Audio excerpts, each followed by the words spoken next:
Doctor, buenas noches. ¿Me confirma se encuentra en sala, por favor? Muy buenas noches, sí, ahí estamos. Voy a dar inicio, doctor. No. Perfecto, gracias.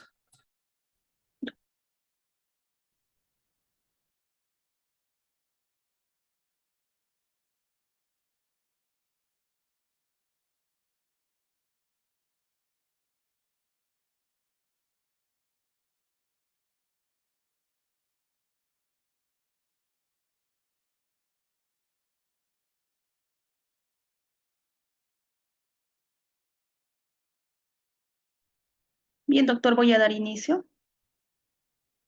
Muy buenas noches, estimados participantes. Les saluda Diana, asesora académica del Centro de Capacitación Galeno SIP. Bienvenidos al Diplomado de Fisioterapia Cardiopulmonar, curso Neumología en Fisioterapia Cardiopulmonar, módulo 1. El ponente a cargo del curso es el doctor Milton Ávila Arias. Para una buena exposición, por favor, mantener micrófonos y cámaras apagadas a menos que el ponente solicite su participación. Cualquier consulta o duda que tengan lo responderá al final de la presentación. Asimismo, para todos los participantes que desean solicitar el material clase grabada y el certificado, les dejo mi contacto en el chat, esperando que el curso sea de su agrado. Le doy el pase al ponente. Buenas noches. Muy buenas noches, tengan todos ustedes. Siempre agradecido con la institución Galenos por la oportunidad que me brinda para poder compartir el conocimiento y qué mejor en estos temas bastante interesantes, como es el caso de fisioterapia, en este caso respiratoria. El día de hoy vamos a comenzar con un módulo bastante interesante, bastante bonito y bueno, espero sea de su agrado. Y bueno, recalcarles siempre, en este caso, eh, la participación, si ustedes gustan, en este caso, participar por medio de preguntas, pues háganlo por el medio del chat, por favor. Esto para que podamos dar una continuidad fluida a lo que es la ponencia del día de hoy. Bien, voy a pasar a compartir la presentación y arrancamos con la sesión del día de hoy.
Muy bien, ahora sí, comenzamos con la sesión del día de hoy. El día de hoy vamos a hablar de un tema bastante bonito, bastante interesante, ya les había mencionado en la antesala, pues vamos a hablar de lo que es neumología en fisioterapia cardiopulmonar, ¿no? Un tema bastante complejo, pero importante a su vez. Vamos a ver este contenido que es bastante extenso, pues lo vamos a tratar de resumir ya para que se pueda captar los puntos más importantes. Así que en este tema, pues vamos a considerar los principios de la fisioterapia cardiopulmonar, entre ellos los objetivos que presenta, las técnicas que hay y los protocolos que puedan existir para diferentes patologías. Estaremos hablando de las técnicas de valoración del estado respiratorio, a un punto bastante importante, la espirometría, ya sobre todo en pacientes que presentan, en este caso, patrones ya sean obstructivos o restrictivos, ¿no? La oximetría, en particular lo que es la oximetría de pulso, a pesar de que existen otras más, y el análisis de gases en sangre, que es la gasometría arterial. ¿no? En sí también vamos a hablar un poquito de lo que es la gasometría venosa, pese a que es un tema pues bastante extenso y aparte, pues vamos a señalar puntos relevantes al respecto. Hablaremos de lo que son los ejercicios de respiración y entrenamiento de la musculatura respiratoria, ¿ya? Asimismo, los programas de rehabilitación pulmonar, ¿ya? Los objetivos, la estructura y el seguimiento que se le puede dar. Y por último, las estrategias de prevención de enfermedades respiratorias y promoción de la salud respiratoria, ¿no? Entonces, son temas bastante, bueno, son puntos de este tema bastante importantes, los cuales los tenemos que analizar. Bien, vayamos primero con los principios de la fisioterapia cardiopulmonar. Veremos qué es lo que nos conlleva, ¿no? A manera de definir, la fisioterapia respiratoria es una modalidad de fisioterapia, es decir, es un segmento de toda la alta gama que presenta la fisioterapia como tal, ¿no? Entonces, una parte de la misma que consiste sobre todo en valorar, establecer y aplicar procedimientos y técnicas que pues basados en la utilización de agentes físicos y así también en el conocimiento de la fisiopatología, pues en este caso ayudan a lo que es curar, prevenir y estabilizar las afecciones que hay a nivel del sistema tóraco-pulmonar, ¿no? Entonces, son aspectos bastante importantes que se tienen que conocer. Asimismo, pues si vamos a analizar este punto, ya de todo lo que es el segmento cardiopulmonar, pues recordemos un poco del mismo, ¿no? Entonces vamos a recordar, en este caso, sobre lo que es los pulmones, ¿no? Hablamos un poco de los mismos y sabemos que son órganos pares situados en la cavidad torácica, situados específicamente en el espacio pleuropulmonar, ¿no? En el humano, en el adulto, pues el pulmón mide alrededor de 25 y 30 centímetros de largo y tiene la forma más o menos cónica. Sabemos muy bien que el pulmón más grande, se podría decir, en este caso, que es el lado derecho, ¿no? Dentro también de lo que es el peso y sus características como tal, ¿no? Entonces, los dos pulmones están separados por un espacio que se conoce con el nombre de mediastino. Ese mediastino que en este caso se divide justamente en mediastino superior, inferior y el inferior en este caso se dividirá en anterior, medio y posterior, donde justamente tendremos en el mediastino medio a lo que es el corazón, ¿no? Con lo que es en este caso en el mediastino medio y en el mediastino posterior estará la tráquea, el esófago, los vasos sanguíneos, los grandes vasos, como es el caso de la aorta, como es el caso de, en este caso, la vena cava inferior, ¿ya? En este caso, los troncos venosos brachiocefálicos, y bueno, ¿no? Entonces, gran parte de las estructuras, pues, las llega a abarcar lo que es el mediastino. Ahora bien, también debemos recordar que los pulmones van a estar cubiertos por una membrana denominada pleura, ¿no? La pleura pulmonar, la cual presenta dos capas, que es la pleura parietal, la que va a estar adherida a la fascia endotorácica, que es un revestimiento interno de lo que es el tórax, y pues en este caso estará en relación con un espacio que es el espacio pleural, donde se encuentra el líquido pleural y asimismo hacia adentro y en contacto con lo que es el parénquima pulmonar estará la pleura visceral, ¿no? Entonces, así también, todo lo que conlleva lo que es el pulmón, debemos saber de que está trazado por las vías aéreas o las vías de conducción, ¿no? Entonces, entre ellas estará la tráquea. Si partimos desde este punto, desde lo que son las vías aéreas inferiores, pues el punto de corte es la tráquea, ¿no? Vías aéreas superiores sabemos que comienza desde lo que es las fosas nasales, ¿ya? Para ir posteriormente a lo que es la sinofaringe, de la sinofaringe pasar a la laringe por sus cartílagos, ya pasar por las cuerdas bucales, que son los que van a distribuir los espacios de aire, ¿no?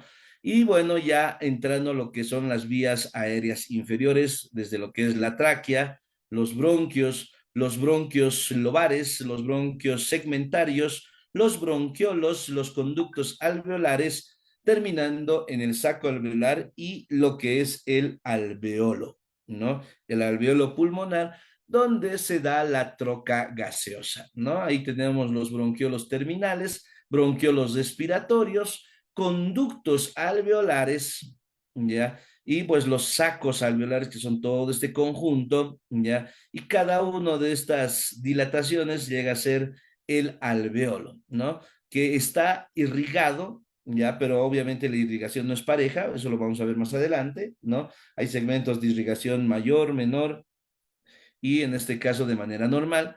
Y bueno, es donde ocurre la troca gaseosa, ¿no? A nivel de los alveolos. ¿Y qué es lo que tienen los alveolos? Pues van a presentar células, en este caso un revestimiento epitelial que es un epitelio plano simple a nivel de lo que es el alveolo, ¿ya? Dados por estas células que son las células alveolares o neumocitos tipo 1, los cuales están en relación con esta barrera que se llama la membrana respiratoria o barrera alveolo capilar. ¿Listo? Donde obviamente ocurre este proceso de difusión, ¿ya? Intercambio conocido con el nombre de hematosis o troca gaseosa. Así también habrán células que se encuentren en los septos, en este caso se conocerán como neumocitos tipo 2 o células septales, las cuales producen el agente surfactante, también conocido como la dipalmitoir fosfatidilcolina, ¿no?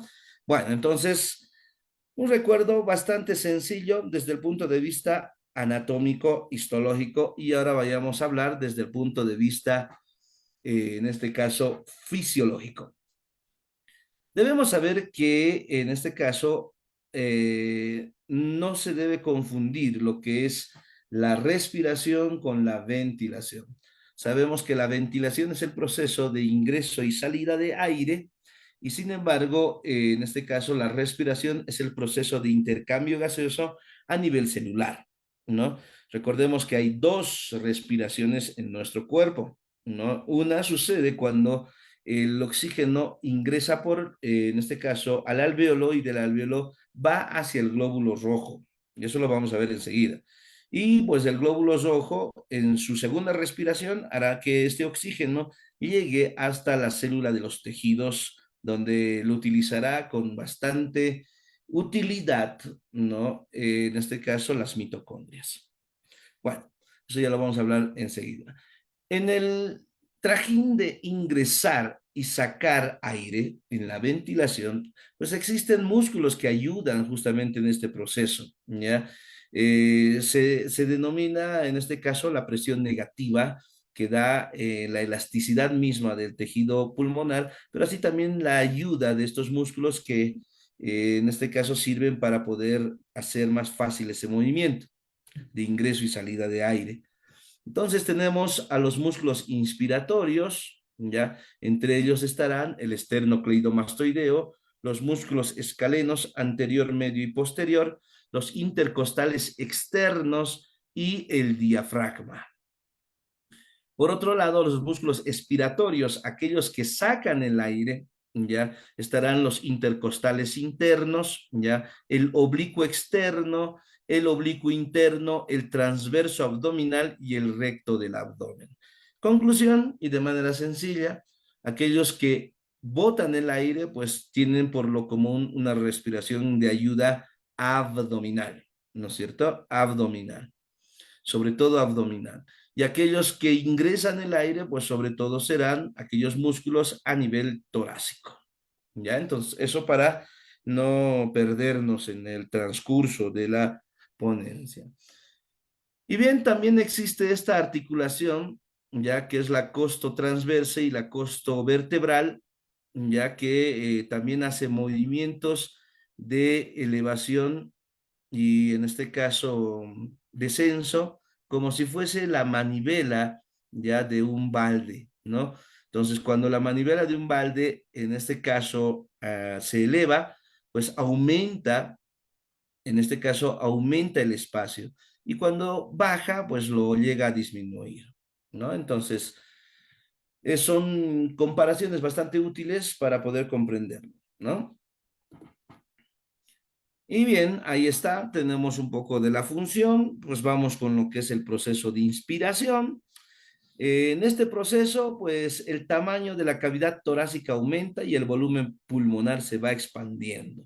Va a haber una presión alveolar, en este caso disminuida hasta 758 milímetros de mercurio, ¿ya? Vamos a colocar como referencia los 762, ¿ya? O 760 como término medio de presión, en este caso alveolar. Entonces, lo que sucede es que durante la expiración, en este caso, durante el proceso de expiración normal, el diafragma y los músculos intercostales externos se van relajando, ¿ya?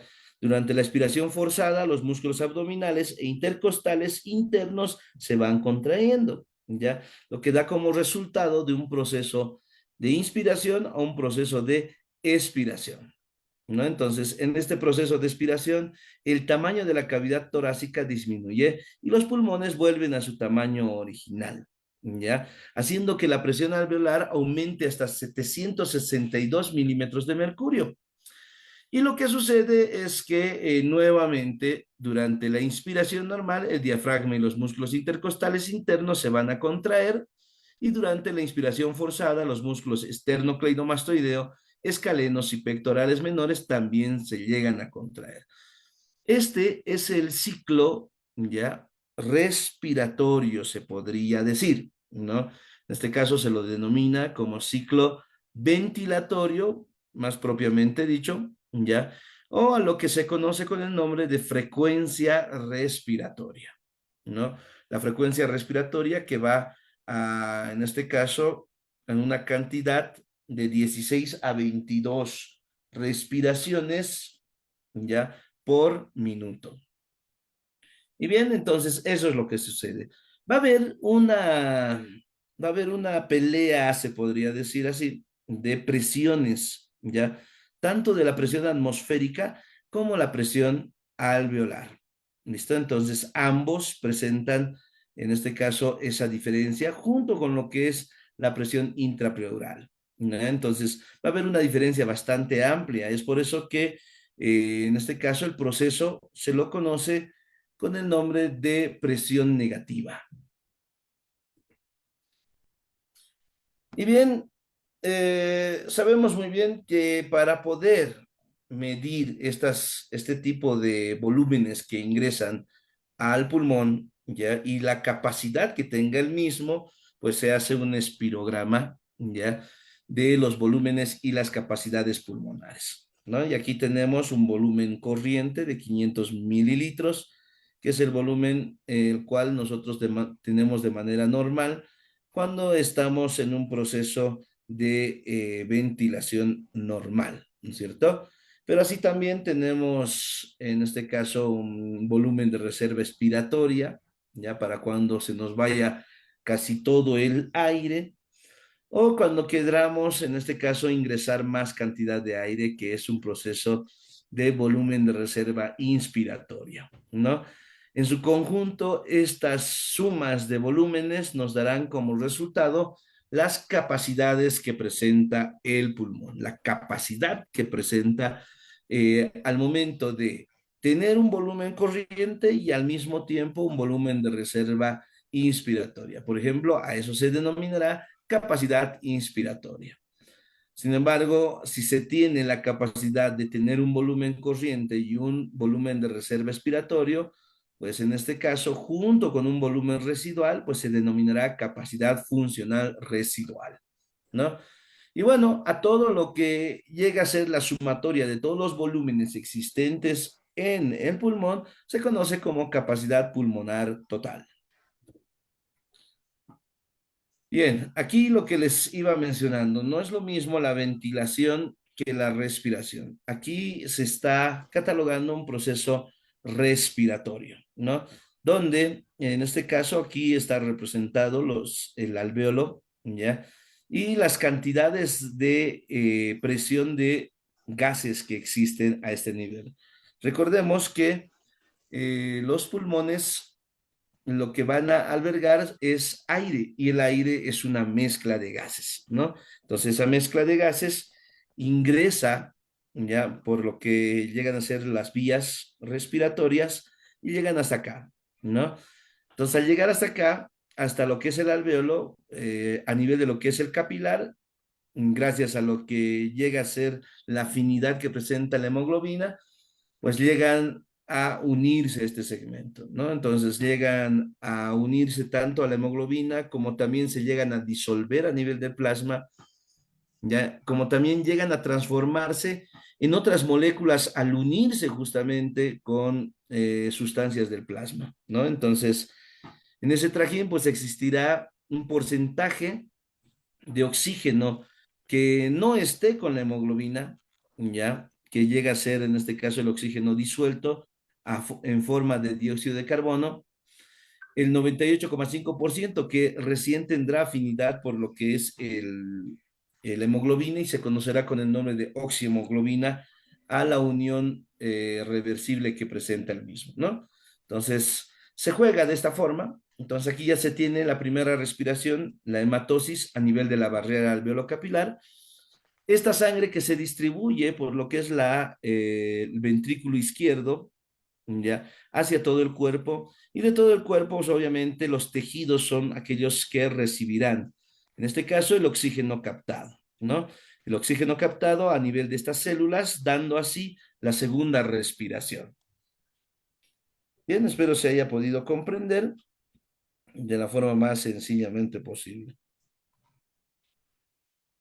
Bien, recordemos que estos, como son gases, pues interactúan por medio de presiones, ¿no? Entonces, eh, debemos saber que por medio de estas presiones llegan a tener esa afinidad molecular con estas estructuras o estas proteínas del plasma. Bien, con una breve explicación al respecto de la parte anatomofisiológica, pues debemos comprender que la fisioterapia respiratoria tiene como objetivo general controlar y aliviar tanto como sea posible los síntomas y complicaciones de la persona con enfermedad respiratoria. Así también tendrá objetivos específicos como el de permeabilizar la vía aérea, reeducar el patrón respiratorio, mejorar la movilidad torácica, reexpandir el tejido pulmonar, entrenar músculos respiratorios y periféricos y mejorar la tolerancia al ejercicio. Entonces, son objetivos que se trazan por la ya, en práctica este clínica, caso, un capaz, fisioterapeuta que haciendo se que el está profesional formando. sea capaz de analizar gráficamente los... Bueno, entonces va de esa forma, ¿no? Entonces, el hecho de formarse en este campo de la fisioterapia, pues conlleva estos objetivos.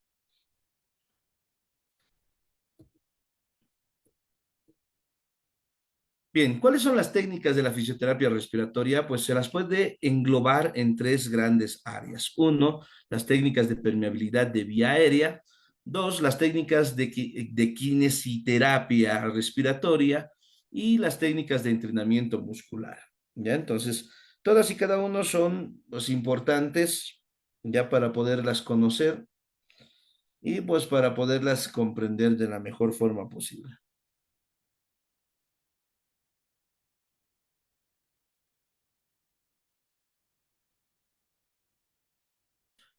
Bien, veamos entonces la primera área son las técnicas de permeabilidad de vía aérea, ¿no? Estas van a permitir, en este caso, mantener la vía aérea libre de secreciones, ¿ya? Entonces, su objetivo es ese, mantenerlo despejado. Entonces, están indicadas en aquellos pacientes que tienen hipersecreción bronquial, aquellos que puedan tener una obstrucción por esa secreción misma. Entonces, por aumento también de la viscosidad del moco y una pérdida de la disfunción ciliar. Pues recordemos que los cilios que hay en el epitelio respiratorio, pues ayudan a, en este caso, eliminar, ¿no? Ese moco que se llega llega a servir de alguna otra forma como mecanismo de protección. Pero asimismo, si el moco se llega a estancar en el lugar por difusión ciliar, pues llega a ser una sustancia obstructiva y así también un caldo de cultivo para bacterias que se encuentren en el lugar. O así también alteraciones en el mecanismo de la tos. Aquí hay un punto bastante interesante que se menciona dentro de lo que es la técnica de permeabilidad de vía aérea. Ya para entenderlo mejor, pues hablemos un poco de lo que es la clasificación de las técnicas kinésicas de acuerdo a la nomenclatura funcional de Guy-Postig, ¿no? En este caso, Guy-Postig, en este caso que esquematiza justamente el segmento más profundo que presenta el pulmón, ya que serían los sacos alveolares, los alvéolos y los conductos alveolares, junto con lo que es los bronquios respiratorios. Y bueno, también tendrá los bronquios medios, los bronquios proximales y las vías aéreas extratorácicas, que en todo caso estas serían las vías aéreas superiores, ¿no? Entonces, ya por este segmento, pues de acuerdo a esas técnicas, dependiendo el lugar comprometido, pues se puede realizar un sinfín de maniobras, ¿no? Es una de ellas las inspiraciones lentas, por ejemplo, para poder, en este caso, oxigenar, ¿ya? Reclutar, ya que es el término que se necesita para este punto, ¿ya? Alvéolos que no estén funcionando adecuadamente. ¿Ya? Cuando se salvan alvéolos, pues al término se le coloca como reclutamiento. Bien, aquí se hacen inspiraciones lentas, mientras que a nivel de los bronquios medios, ya serán expiraciones lentas, ya, y dentro de ellas estará la expiración lenta con glotis abierta, infralateral, también estará la expiración lenta prolongada y el drenaje autógeno, ¿no? Entonces, también habrá lo que es la aceleración del flujo expiratorio, ¿ya? La técnica de expiración forzada, que vamos a conocer igual, ya que está dentro de, pues vamos a ver, dentro de lo que es el drenaje autógeno, por ejemplo. Ya vamos a ver cómo se realiza cada una de estas. Y bien, en los bronquios proximales habrá expiraciones forzadas y en las vías aéreas extratorácicas las inspiraciones serán forzadas. Bien, entonces existen una variedad de técnicas que se basan en diferentes mecanismos de acción, ¿no? Dentro de estas estarán las técnicas con variaciones de flujo, ¿ya? Estas que modifican la velocidad y las características del flujo expiratorio, disminuyendo la viscosidad de la secreción bronquial.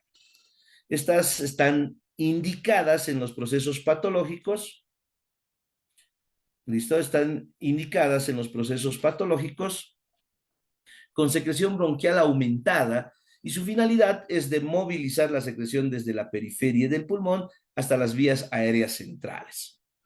Entonces, dentro de las técnicas más utilizadas estará la expiración lenta total con glotis abierta en infralateral, que es el EDGOL, ya, la expiración lenta prolongada, ya que ya lo habíamos mencionado.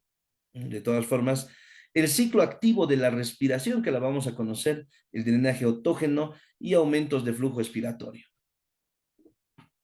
Veamos una por una, revisemos. Tenemos en este caso la expiración lenta total con glotis abierta en infralateral. Es una técnica pasiva o activa asistida, ¿ya? Que se realiza a partir de la capacidad residual funcional, ¿ya? Y pues continúa hasta lo que es el volumen residual. Entonces, aquí el kinesiólogo pues tiene que tomar precaución, ¿ya? De situar la región que se desea permeabilizar en el lado plano de apoyo, de ahí el término de infralateral, ¿ya? En este caso, la elección, lo que se prefiere es un decúbito lateral para su ejecución, ¿no? Entonces, es bastante importante. Lo vamos a revisar, lo vamos a ver cómo es que se realiza. ¿Para qué se indica este procedimiento? ¿No? Se recomienda sobre todo en pacientes desde los 8 años en adelante, ¿ya? Y en pacientes con hipersecreción independiente sea la causa, ya sean agudos o crónicos. Veamos, tiene que tener un fundamento. Cada técnica, cada maniobra tiene un fundamento en particular, ¿ya? Entonces, este va a tener dos principios fisiológicos. Uno, el modelo morfométrico de Weibull, ¿ya? Que es este, ya que se describe sobre todo cómo se van distribuyendo las diferentes generaciones del árbol bronquial. Sabemos que tenemos un segmento bastante grueso, o en este caso de gran diámetro, como es la tráquea, por ejemplo, ¿ya? Y luego van cambiando los diámetros a medida que se van segmentando. Por ejemplo, este sería el bronquio derecho y este sería el bronquio izquierdo, ¿no? Por el calibre que se maneja y la diferencia que hay, ¿no? Y asimismo el flujo de aire que ingresa y se va distribuyendo. ¿Ya? Entonces, las formas también que van a presentar, porque no es un tubo, no es un cilindro regular. Recordemos que las vías respiratorias, aparte de tener una composición en la misma, siendo cartílago y alino, por ejemplo, a nivel de la tráquea, ¿ya? A nivel de los bronquios, la disposición espiral o espiroidea del cartílago, pues llega a modificar, ¿no? El flujo de aire que va a ingresar. Así también la fórmula matemática de la ecuación motriz de Roger, ya en este caso, que se relaciona con las variaciones de flujo, de ahí sobre todo las resistencias que va a presentar, ya por la elasticidad que tiene estos sacos alveolares y en sí estos alvéolos, ya. Entonces, recordemos que nuestro cuerpo puede asemejar a estructuras, ya, que hay en el campo, ya, mecánico, ya, pero recordemos que hay variabilidad. Se asemejan, pero es variable, puesto que en este caso presentan composición de diferente forma, ¿no es cierto? Entonces, no es lo mismo la tráquea con sus anillos traqueales en forma de letra C que los bronquios con sus cartílagos, los cartílagos bronquiales en forma espiroidea. No es lo mismo. Y bien, en este caso veamos un poco de la expiración lenta total con glotis abierta en infralateral. Vamos a ver un poco de lo que es la técnica. ¿Listo? Y revisemos un poco de la técnica de el gol.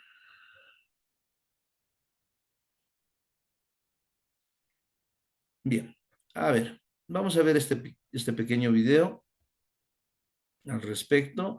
Explica justamente el Goal. Está realizado por profesionales de la Universidad de Valparaíso, Chile, así que está bien elaborado, pues lo vamos a revisar. ¿Ok? Comencemos entonces. Bien, en este procedimiento que es la expiración lenta total, pues el objetivo es la depuración de la vía aérea media distal, ¿no? El principio físico es un alto volumen y un bajo flujo expiratorio, ¿ya? Entonces, el pulmón afectado, pues tenemos que colocar como zona dependiente, es decir, infralateral, ¿ya? A eso se refiere el término infralateral. Entonces, al paciente se le coloca en decúbito lateral, acostado de lado, sobre el lado no afectado, ambas caderas semiflectadas que permiten un mejor punto de apoyo abdominal, ¿ya? Y logra un menor volumen final, ¿ya? En la función pulmonar. Entonces, el brazo infralateral tiene que tener una flexión menor a 90 grados.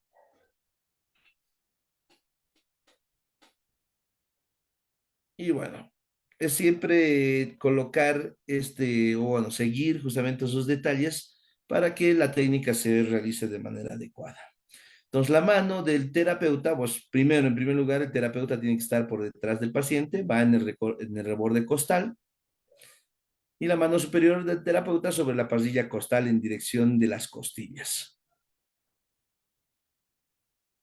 Estamos viendo acá la dirección que da y toma justamente, y hacia abajo, pues en el arco costal, ¿no? Entonces va a haber una fase de preparación.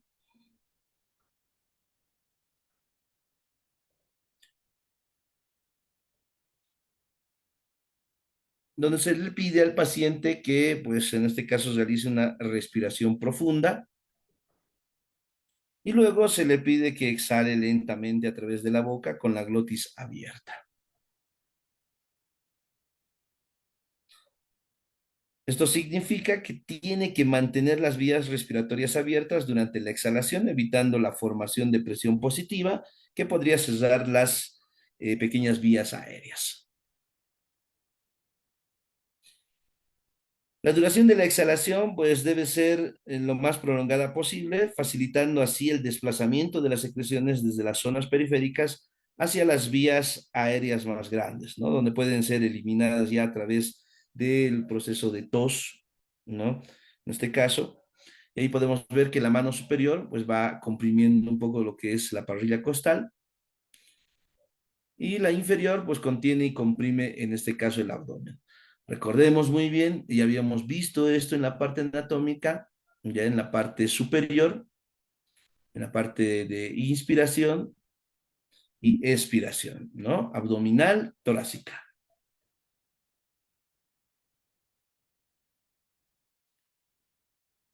Y bien, se tiene que repetir las veces que sean necesarias para poder, en este caso, eliminar todas las secreciones, ¿no? Hasta ahí bastante interesante, ¿no? Espero haya sido lo más descriptivamente posible. Vamos con otro punto. Vamos con lo que es la expiración lenta prolongada, ¿ya? Entonces, es una técnica manual de asistencia expiratoria pasiva para permeabilizar la vía aérea en niños, ¿ya? En niños que presenten hipersecreción bronquial. Está recomendada también para lactantes y de forma excepcional en niños mayores que no colaboren. ¿Listo? Entonces, pero su uso es especialmente en aquellos que tengan un puntaje clínico con una obstrucción bronquial leve o moderada. ¿Ya? Hay un artículo bastante interesante de los protocolos que maneja el vecino país de Chile, es que como material se los voy a pasar para que ustedes lo puedan leer. ¿Listo? Entonces ahí nos dan, en este caso, el puntaje clínico de clasificación de lo que es la obstrucción bronquial. Bueno, aquí podemos ver en la imagen, pues, cómo es que se colocan las manos sobre lo que es la parte pectoral y abdominal, pues, en este caso del lactante, ¿no? Entonces, expiración lenta prolongada en el lactante. Expiración. También puede haber en el preescolar, pero ya habíamos dicho, solamente es esto para niños, ¿no? Entonces, ¿cuál es la base fisiológica que tiene? En este caso, su objetivo es lograr desplazar las secreciones bronquiales a través de un volumen expiratorio mayor al de una respiración habitual, ¿ya? Y esto se consigue disminuyendo la hiperinsuflación pulmonar secundaria a la obstrucción de vías aéreas. Entonces, esto hace que se evite la aparición de una zona de estrechamiento bronquial. Gracias a esa aspiración, pues mantiene el segmento bronquial permeable. Y bien, en este caso, por otro lado, está justamente justificado, ya se promueve el flujo bifásico, es decir, de entrada y salida, y esto está en relación con el reflejo de Herring-Berger, ¿no? En este caso, el reflejo de Herring-Breuer, en este caso, hace ser de que hay un mecanismo protector para impedir la insuflación excesiva, ¿ya? Esto en relación con receptores de distensión, los nervios vago, que también interactúan bastante, desconecta la rampa inspiratoria y limita el centro apnéustico, ¿ya? Aumenta la frecuencia respiratoria y se activa a un volumen de 1,5 litros, ¿ya? Entonces, esto es bastante favorable, pero por esta razón es bastante favorable, en este caso, en edades menores, ya que a medida que aumenta la edad, esta técnica disminuye su efectividad. ¿Ya? Entonces, ¿esto por qué? Porque todavía los mecanismos llegan a ser un poco arcaicos desde el punto de vista de los reflejos. Recuerden muy bien que en los niños la mayor parte de los movimientos que se presentan son reflejos. ¿Listo? y esos reflejos se van perdiendo a medida que va aumentando el proceso de mielinización.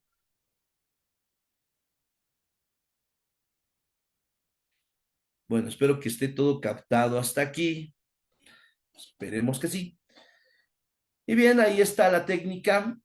La vamos a ver. Es un video también bastante bonito de la Universidad de Valparaíso, Chile. Revisemos un poco la técnica.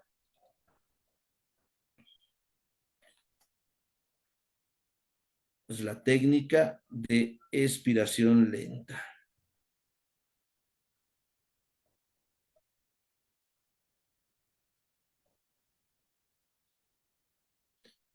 Bien, a ver, veamos.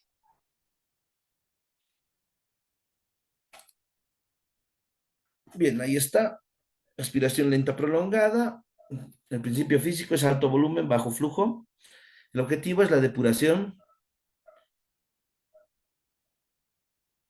Está indicado principalmente en lactantes. Es bastante importante esto.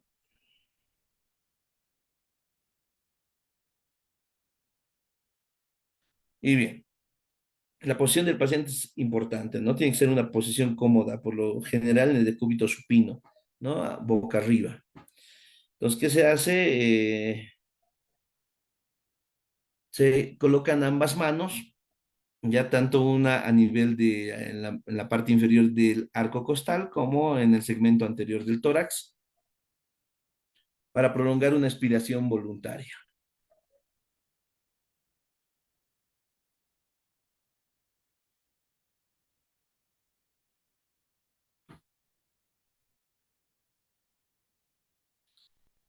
Se debe bloquear en expiración por lo menos de 3 a 5 ciclos, ¿no? Entonces, para tener una expiración, como su nombre lo dice, una expiración lenta, prolongada.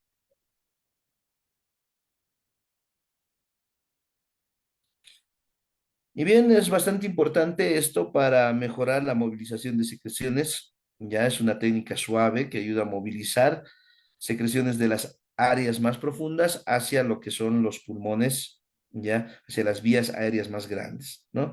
Mejora la ventilación y pues es una técnica bastante tolerada, ¿no? Esto sobre todo se da, o por lo menos se indica en pacientes con enfermedades crónicas como el EPOC o fibrosis quística o bronquiectasias como tal.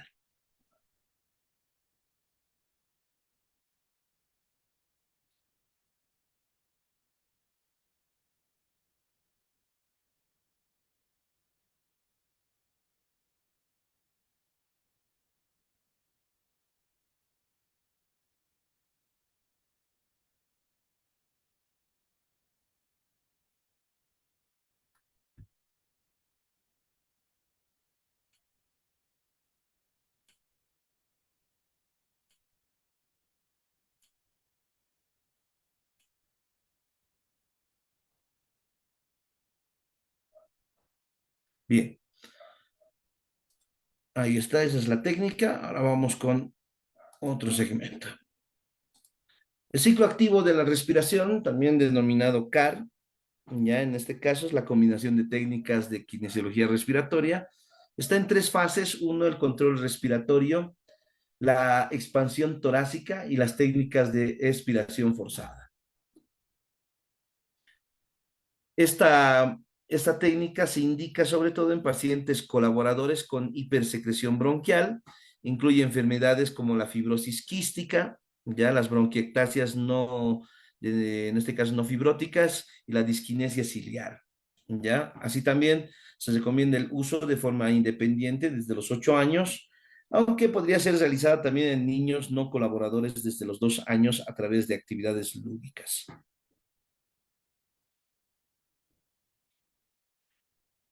Bien, la base fisiológica es que a través de estas expiraciones lentas controladas se busca desplazar las secreciones hacia vías aéreas centrales, ¿no? Entonces, donde el principal impulsor del flujo de aire expiratorio es el huffing, ¿no? El huffing, que es una maniobra de expiración forzada que puede provocar broncoespasmo.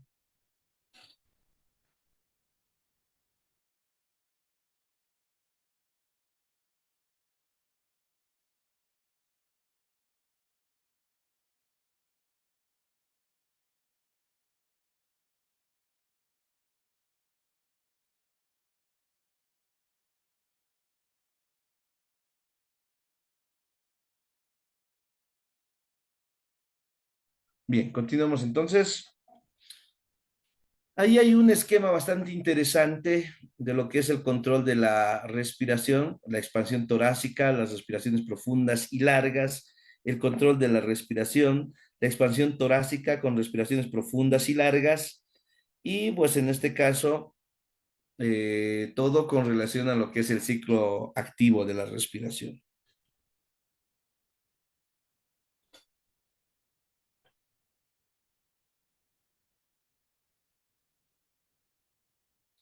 Bien, esto por si acaso se da de 1 a 2 ciclos de terapia o de técnica, perdón, de expiración forzada, ¿no? Que vamos a ver enseguida, que también es conocida con el nombre de huffing como tal, ¿no? Eso debido al sonido que produce durante la ejecución. Bien, ya vamos a revisarlo enseguida. Bien, veamos la técnica, cómo es que se realiza este ciclo activo de la respiración. Vamos a ver este pequeño videíto para también comprenderlo bastante bien.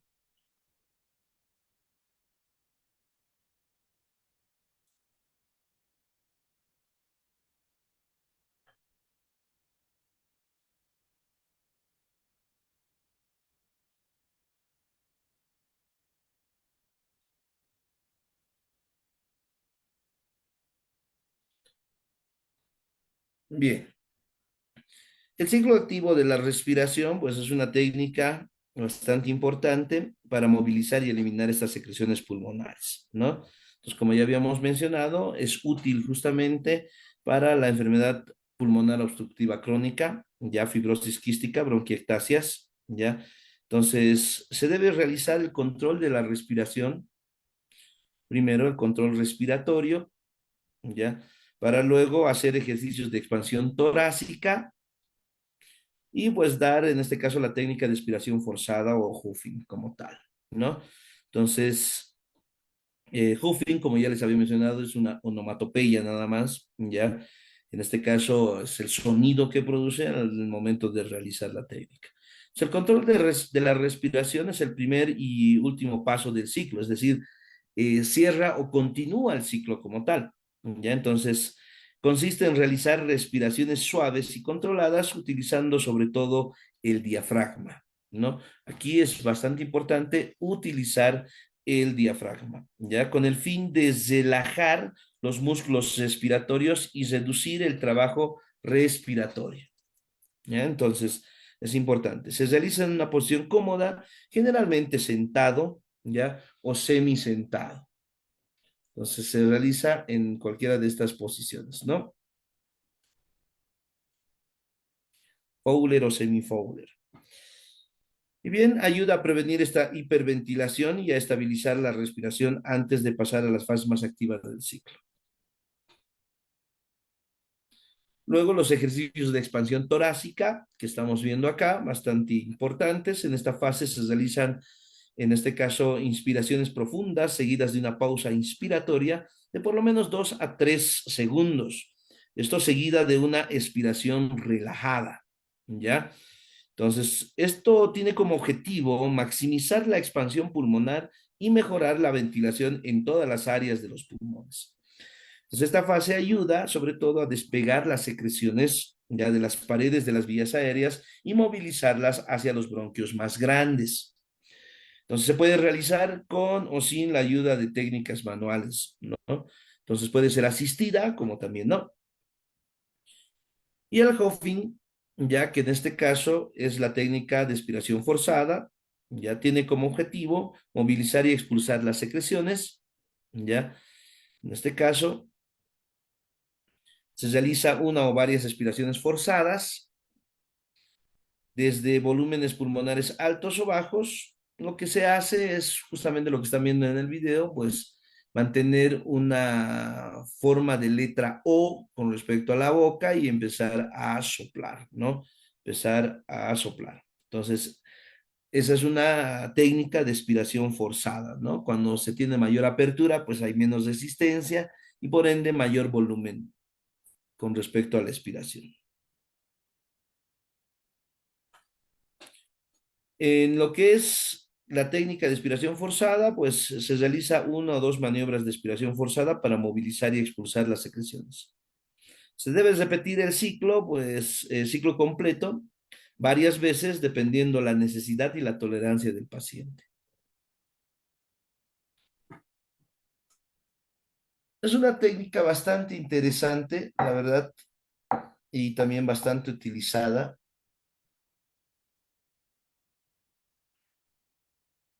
Y bueno, veamos entonces otro segmento. Espero se esté entendiendo. Otro es el drenaje autógeno, ¿no? El drenaje autógeno, que es una técnica de drenaje bronquial, ¿no? Como su nombre lo dice, drenaje, ¿no? Hay que eliminar algo. Y se caracteriza por el control de la respiración, ¿no? En la que el niño ajusta la profundidad y la frecuencia respiratoria.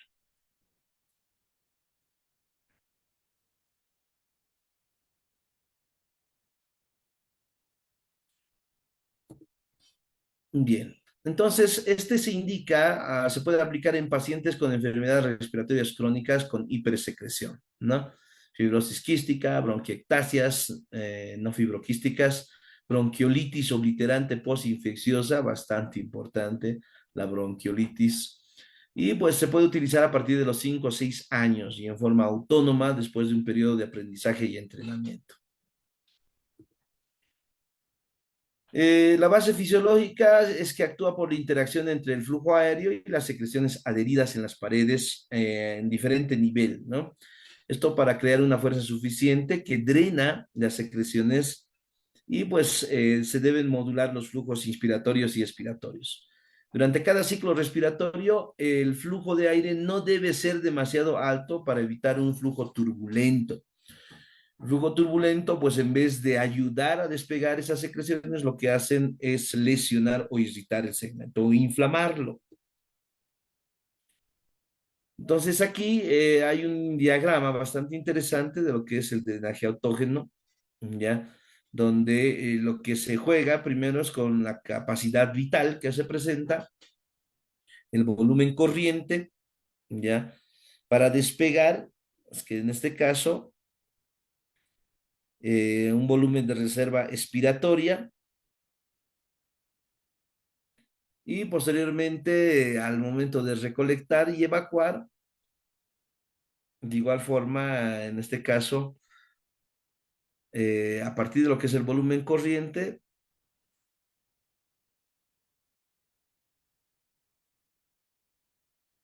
un volumen de reserva expiratoria como tal.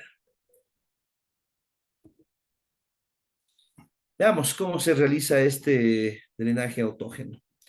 Pues tiene su finalidad y tiene también la técnica, ¿no? Veamos, revisemos este pequeño video.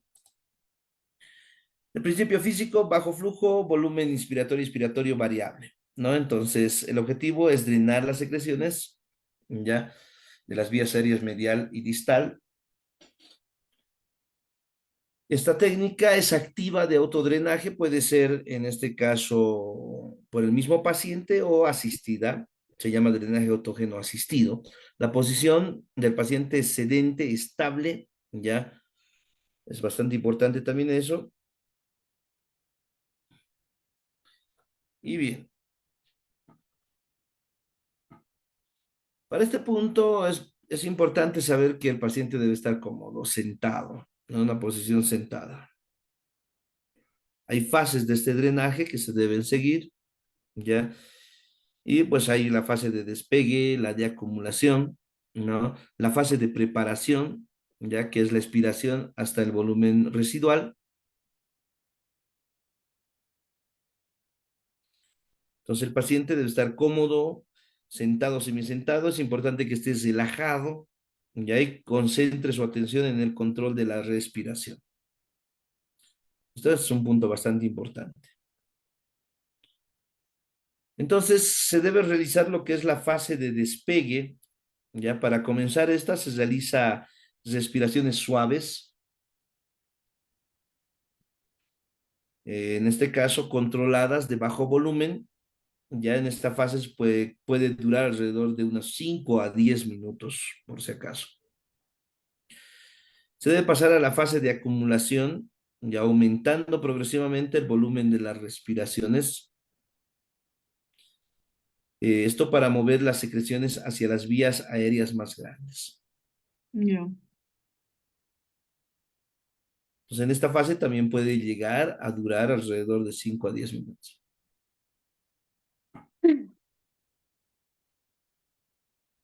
Y bien, para finalizar, en este caso, pues el paciente debe realizar respiraciones más profundas y rápidas, con la capacidad vital, ¿no? Y bueno, esto permitiendo que las secreciones lleguen a los bronquios principales para ser expulsadas posteriormente. Debe haber fases o periodos de descanso.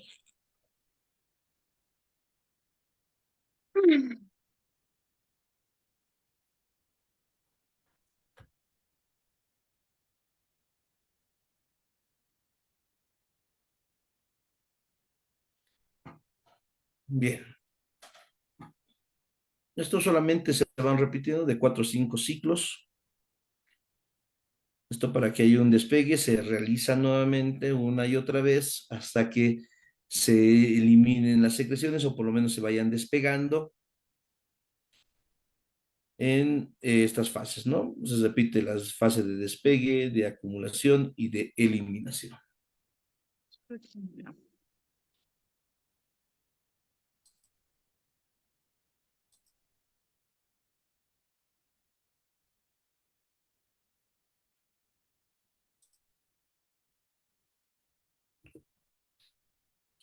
Bien, vamos ahora con las técnicas de valoración del estado respiratorio. Hablemos un poquito de la espirometría, de la oximetría y pues en este caso del análisis de gases en sangre.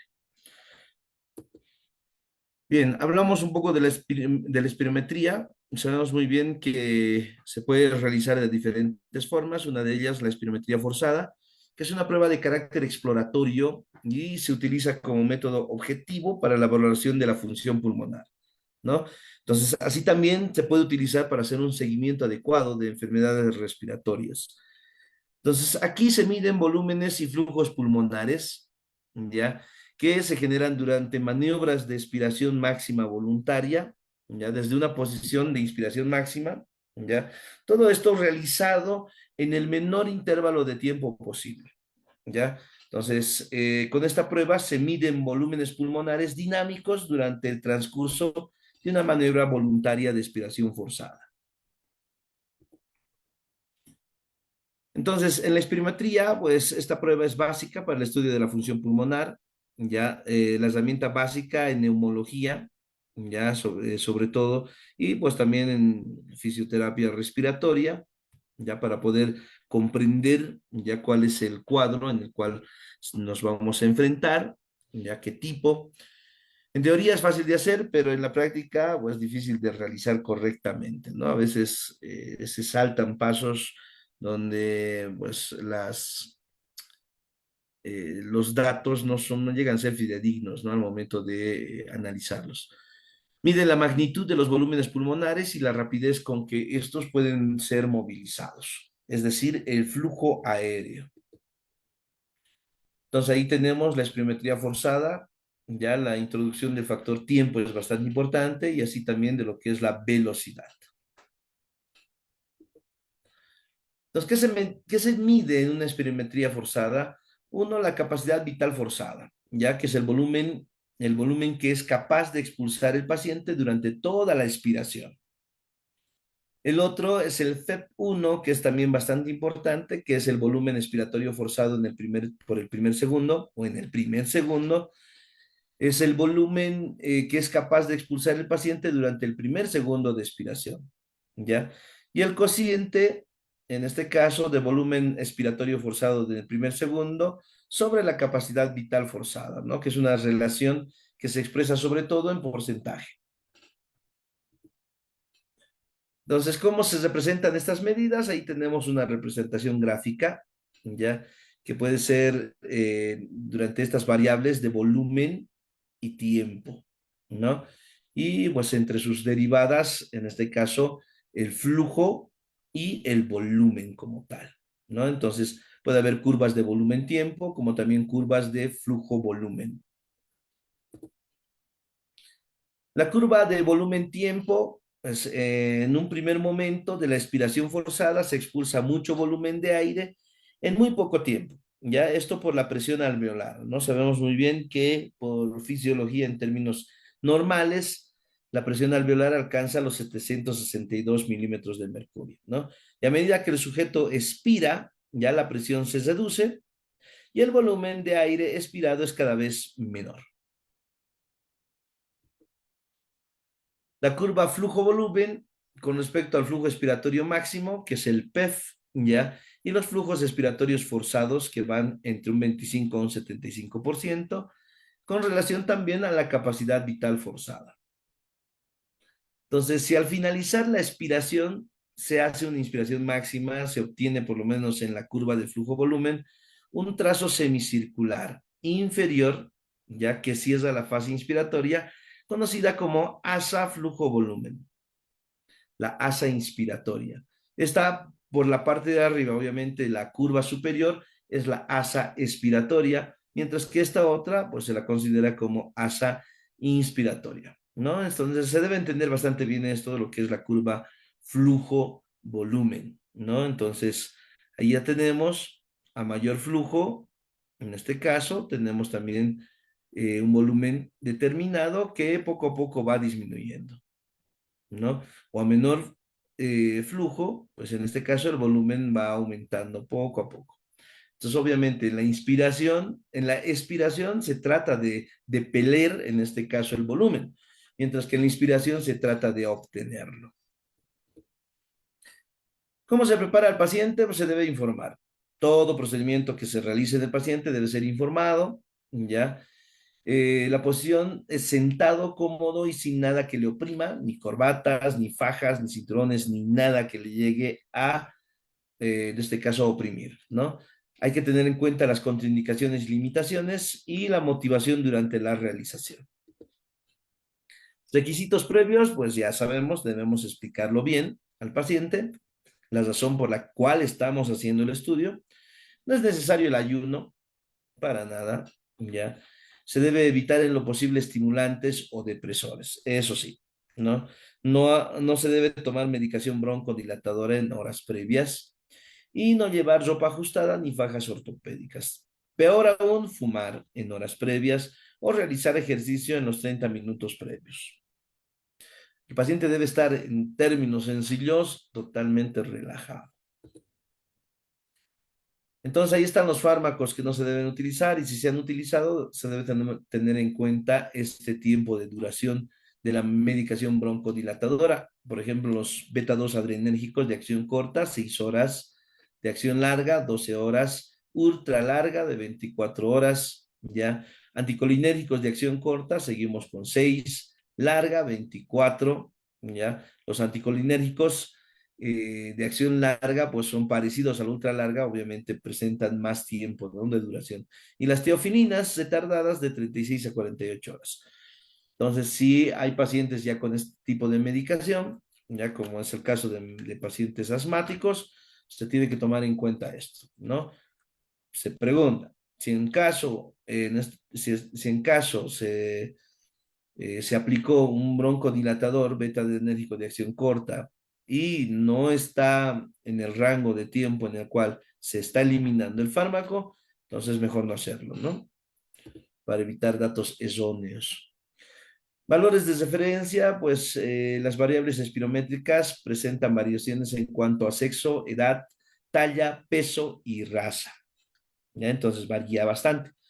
Los resultados deben interpretarse en relación con el valor que presentaría un individuo sano similar, como la mayor parte de la medicina, ¿no? Todo es estadística. La mayoría de los espirómetros permiten escoger la tabla de referencia y calcular automáticamente los valores teóricos. Maniobra espirométrica que se hace: colocar la boquilla entre los labios. 2, respirar con normalidad de 2 a 3 veces a través de la boquilla. 3, respirar hondo y despacio, tan hondo como pueda. 4, soplar tan fuerte y rápidamente como pueda en la boquilla. 5, continuar hasta que haya vaciado los pulmones completamente, por lo menos 6 segundos como mínimo y 15 como máximo. Valorar que la curva que está trazando en la pantalla y la maniobra sean correcta y prolongar el tiempo de la expiración forzada durante por lo menos más de 6 segundos. Errores que se cometen, pues no dar las instrucciones previas.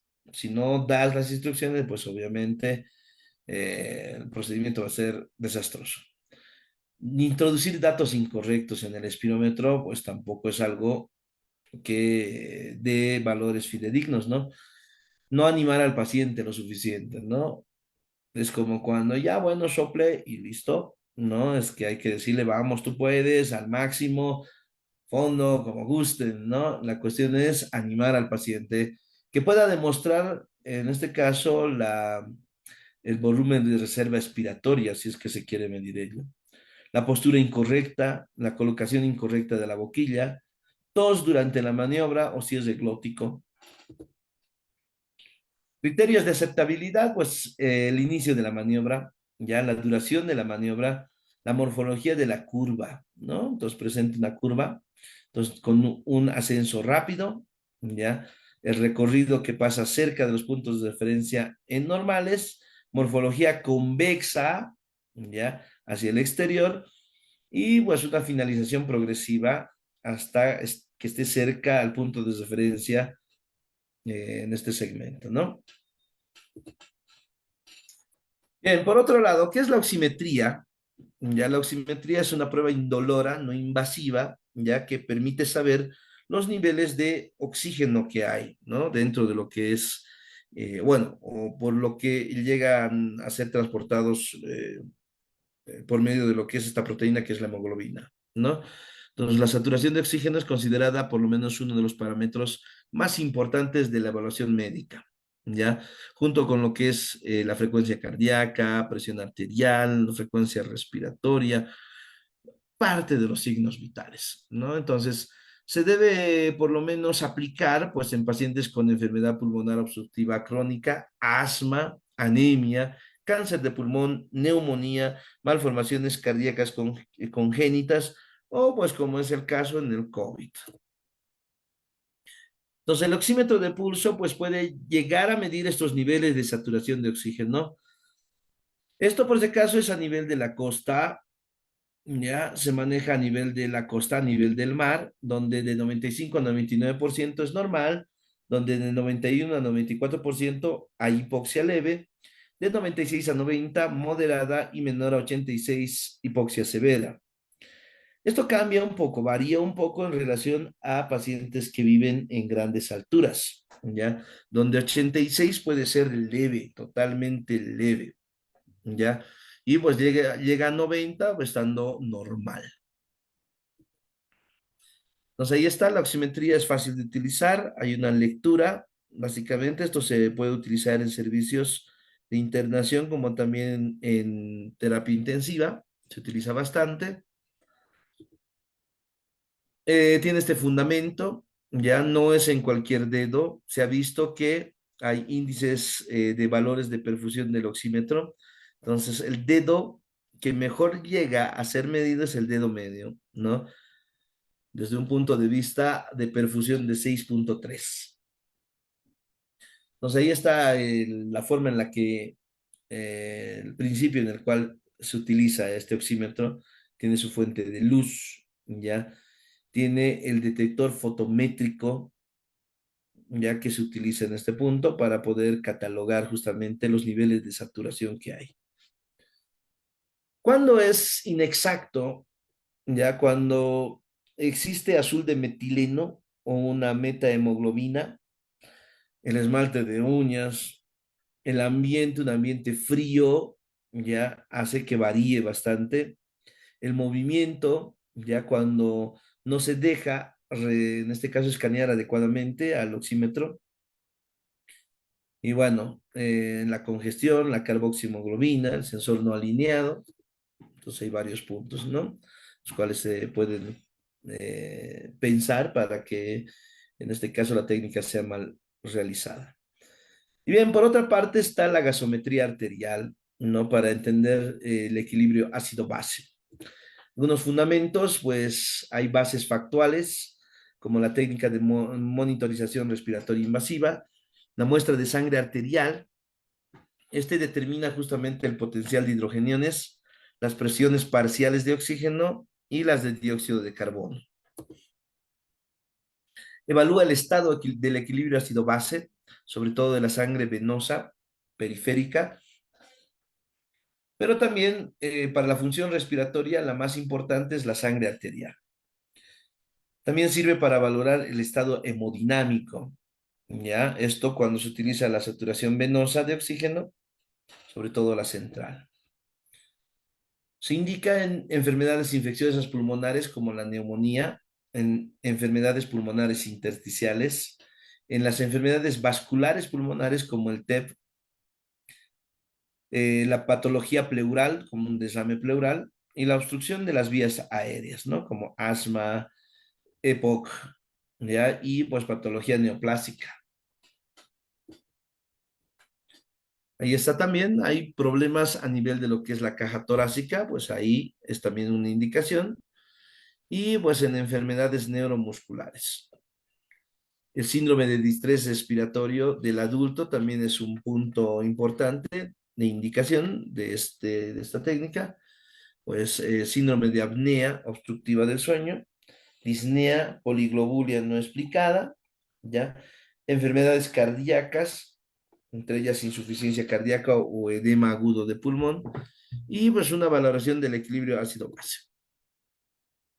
Técnica, pues se debe seleccionar adecuadamente el vaso, ¿no? En lo particular, pues se utiliza bastante la arteria radial, pero también se puede utilizar la braquial, la pedia, la tibial posterior, la temporal superficial, esto sobre todo en niños, y la femoral.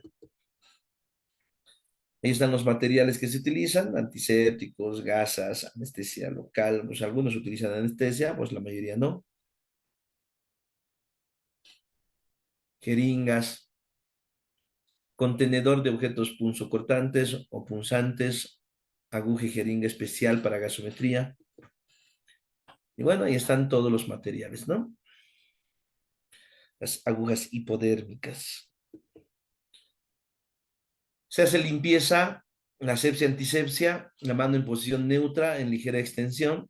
Se infiltra por lo menos 0,3 mililitros de anestésico local en la zona periférica a la localización de la arteria. Se localiza la arteria elegida y se realiza una ligera presión con el dedo índice hasta percibir el pulso con claridad. Se punciona la arteria en una dirección cefálica con una inclinación de 30 a 45 grados en relación a la superficie de la piel. Cuando la aguja punciona la arteria, se produce la aparición de sangre, ¿no? De forma pulsátil. Se extrae por lo menos de 1 a 3 mililitros. ¿Ya? Se retira la aguja y se comprime la zona durante 5 minutos por lo menos. Aquí una breve técnica. Vamos a verla. A pesar de que el tiempo apremia.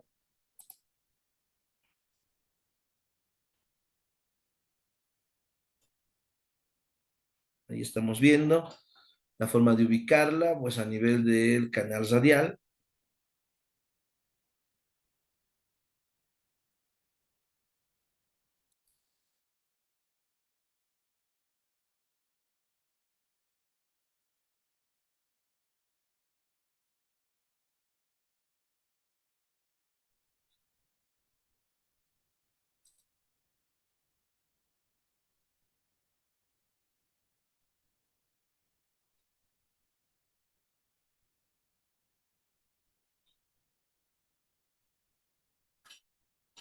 Bien, se hace la palpación adecuada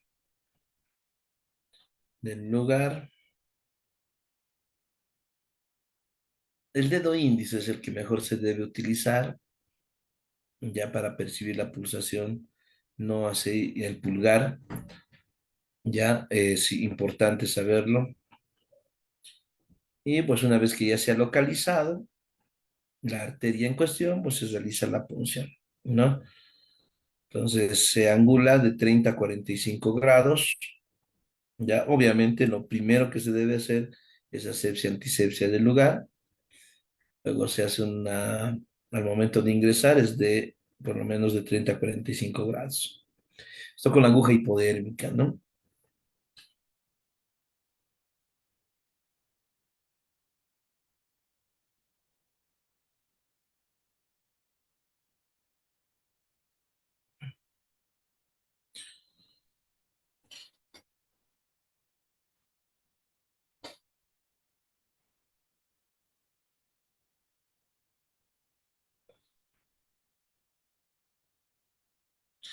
Y ahí está, ahí podemos ver cómo es que ingresa a esta angulación. A principio no es fácil realizar la maniobra, ¿ya? Y bueno, se debe buscar un poco hasta que se dé esta naturaleza pulsátil ya de la sangre y pues se debe extraer por lo menos de 1 a 3 mililitros.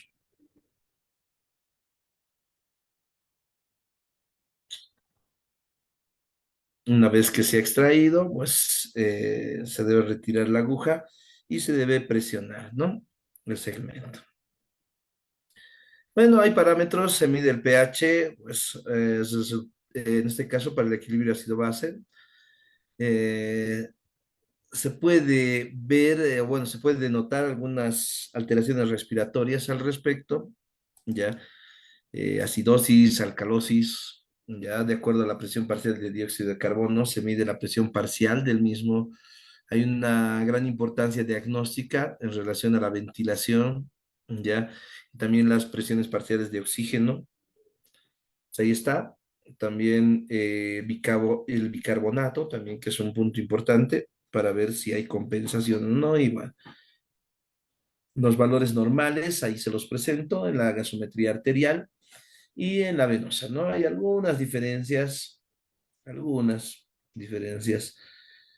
La presión parcial de oxígeno aquí es de 80 a 100 y en la venosa es variable, ¿no? Bastante variable. Esto, ¿por qué? Por el consumo mismo, ¿no? Que tiene los tejidos de el oxígeno como tal, ¿no? La respiración, la segunda respiración. Y bien, también existe este parámetro bastante importante que es la brecha aniónica sérica, ¿ya? El sodio es el principal catión extracelular y bueno, esta de la brecha aniónica nos corresponde también comprenderlo, ¿no? El anion gap o brecha aniónica, que es la diferencia entre los aniones plasmáticos que habitualmente no se miden, entre ellos proteínas, sulfatos, fosfatos y ácidos orgánicos como el lactato y el piruvato. Bien, ahí está el anion gap, en la relación de lo que es el sodio, ya con respecto al cloro y el bicarbonato, ¿no? Bueno, este capítulo, este segmento, pues se estará revisando en otro tema, es bastante extenso. Hay alteraciones del equilibrio ácido-base, sí, entre ellos la acidosis y la alcalosis, ya sea respiratoria o metabólica. Para ello debemos recordar bien los valores normales, ya de lo que es el pH, la presión parcial de oxígeno, de dióxido de carbono y bicarbonato. Y bien, ahí están los factores del equilibrio de ácido-base. Ante un aumento del pH, sabemos muy bien que es alcalino. Si el pH aumenta, pues significa que el medio es alcalino, por lo tanto aumentará también el bicarbonato. ¿Ya? Entonces se conoce con el nombre de alcalosis metabólica. Si disminuye el pH, ¿ya? Y disminuye el dióxido de carbono, ya en este caso, pues se maneja como respiratorio, por lo tanto, este llega a ser ácido, ¿no? El bicarbonato nos da el componente alcalino y el dióxido de carbono o anhídrido carbónico el componente ácido. Pues aquí ya tenemos la regla donde nos dice desde que 7,35 a 7,45 se cataloga como normal, ¿no? Obviamente esto desde el punto de vista del pH como tal es alcalino, pero desde el punto de vista fisiológico del cuerpo humano, esto es normal, ¿ya? Entonces puede haber componentes los cuales hagan que se vire más allá al pH, ya sea más bajo o más alto. Entonces puede existir acidosis, alcalosis, ya sea respiratoria como también metabólica. Bien, aquí hay una tabla sencillita para que lo puedan revisar cuando se llama acidosis respiratoria, cuando el pH disminuye, el dióxido de carbono aumenta y el bicarbonato se mantiene, ¿no? Entonces, esto se los dejo para que ustedes lo puedan analizar un poco, no es complicado. Bien, ahí está alteraciones del equilibrio. Si el pH está disminuido, es acidosis. Si está aumentado, alcalosis. Si el dióxido de carbono está aumentado y el bicarbonato disminuido, ya por lo menos si el dióxido de carbono está aumentado, acidosis respiratoria. Si el bicarbonato está disminuido, es acidosis metabólica. Entonces hay compensaciones las cuales se logran. Y bien, aquí lo mismo. Hay un memotécnico que es el miro de metabólica, que es igual, todo baja o todo sube. A eso se llama metabólica. Rho de respiratoria significa opuesta. Significa que si el pH baja, el dióxido de carbono puede aumentar, al igual que el bicarbonato. O sea, estos dos son opuestos a lo que se dice. ¿Ya? Entonces, esta regla memotécnica también para poder recordar un poco. Y pues la compensación, que como ya les había mencionado, es un capítulo aparte, ¿no? Es un poco más extenso. Ejercicios de respiración y entrenamiento de la musculatura respiratoria. Pues ahí están, son técnicas que buscan modificar los patrones y el movimiento tóraco-abdominal. Priorizan lo que es la caja torácica, ¿ya? Y pues obviamente los diferentes músculos respiratorios son los que van a participar. Uno de los más utilizados es la respiración diafragmática, es lo que habíamos mencionado anteriormente. Hay varias técnicas de ejercicios respiratorios, la técnica de buteico, ¿ya? El método de Papworth y el yoga de pranayama, ¿no? En este caso está la técnica de buteico, ya que es inspirar normal, ¿ya? Expirar normal y luego apnea, ¿no? Mantener sin coger aire hasta notar sensación de ahogo. Luego realizar 3 respiraciones profundas, una respiración normal durante 30 segundos, ¿ya? Y esto con el objetivo de incrementar la tensión de dióxido de carbono alveolar. Esto para reducir el broncoespasmo y la dificultad respiratoria. Otro es el método de Papworth, que es un patrón respiratorio diafragmático más relajación, lo que nos da como resultado una hiperventilación y aumento de dióxido de carbono. Reduce la hipocapnia, ya que significa la disminución del dióxido de carbono, y broncoespasmo, y entrena músculos para una adecuada respiración. ¿Qué beneficios hay? La respiración eficiente disminuye la ansiedad, adapta la respiración al ejercicio y disminuye la dependencia farmacológica. Programas de rehabilitación pulmonar, pues hay bastantes, ¿no? En este caso, estos están diseñados para mejorar la calidad de vida de personas con enfermedades pulmonares crónicas, ¿no?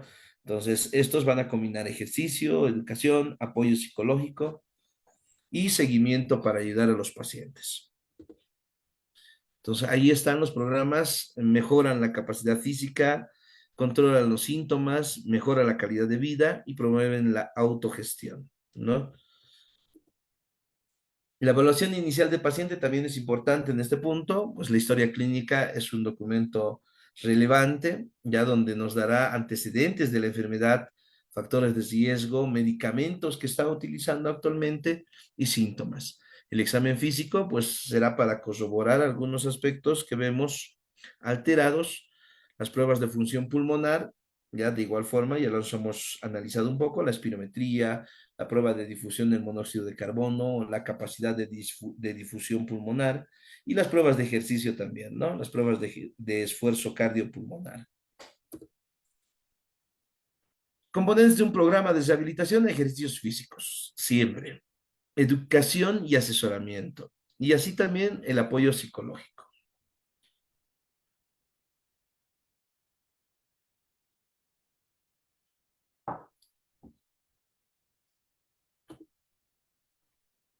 Ahí están los ejercicios físicos en la rehabilitación pulmonar. Hay una fase de calentamiento, entrenamiento aeróbico, entrenamiento de fuerza y de enfriamiento. Estrategias de prevención de enfermedades respiratorias y promoción de la salud, también lo tenemos que conocer, ¿no? ¿Es importante la salud respiratoria? Claro que sí, ¿no? Esto para una vida plena y activa. Hay factores de riesgo de enfermedades respiratorias, sí, como la contaminación del aire, ya actualmente la polución, ya el smog, o en este caso las deforestaciones hacen que el aire se esté más contaminado, ya. Asimismo, el humo del tabaco, ya que hace que haya un detenimiento de lo que son los cilios, parálisis ciliar, ya, y eso hace que pues se exacerben algunos cuadros respiratorios, como es el caso de algunos resfriados comunes, alergias, ya pólenes, ácaros del polvo, caspa de mascotas, esto que provocan asma, rinitis, ¿ya? Y hay infecciones, entre ellos estarán virales y bacterianas, virales como la gripe o influenza, el resfriado común, la neumonía, ¿ya? Dado por el neumococo, la tuberculosis por el bacilo de Koch, ¿ya? Y bueno, las estrategias de prevención, higiene de manos y etiqueta respiratoria, ¿no? Higiene de manos, pues lavarse las manos con frecuencia, sobre todo después de toser o estornudar. Y la etiqueta respiratoria, que es toser o estornudar en el codo o en un pañuelo desechable. Estrategias de prevención, pues también estará la vacunación. La vacuna, pues para prevenir enfermedades, como es el caso de la influenza, ¿no? Y así también la neumonía, la vacuna neumocócica. Evitar el tabaquismo es un punto importante, ya reducir la exposición al humo del tabaco, el tabaquismo pasivo y así también abordar lo que es la adicción al tabaco. Para mejorar la calidad de vida, pues se debe tener ventilación en lugares cerrados o en este caso en las viviendas, purificadores de aire y evitar el uso de productos químicos. El ejercicio físico regular también es importante, un ejercicio aeróbico, ya se puede hacer también ejercicio de resistencia y entrenamiento de fuerza. Y así también la alimentación saludable es un punto importante, ¿no? Frutas, verduras, cereales, proteínas magras, líquidos, sobre todo líquidos, ya porque la humectabilidad justamente de todo lo que es el árbol bronquial, pues también ayuda a una respiración eficiente. Y bueno, con las disculpas del caso, espero no los haya cansado bastante. Bueno, gracias por haber llegado hasta este segmento del tema, ¿ya? Y bueno, creo que nos hemos expandido mucho. Bien, si hay algún comentario, les agradezco bastante. Bueno, saludos desde Venezuela, dice José. Bueno, de igual forma, saludos desde acá, desde La Paz, Bolivia, para ti. Y bueno, espero haya sido de su agrado. Gracias, estimada Carol. De igual forma, todo comentario para mí es bastante importante.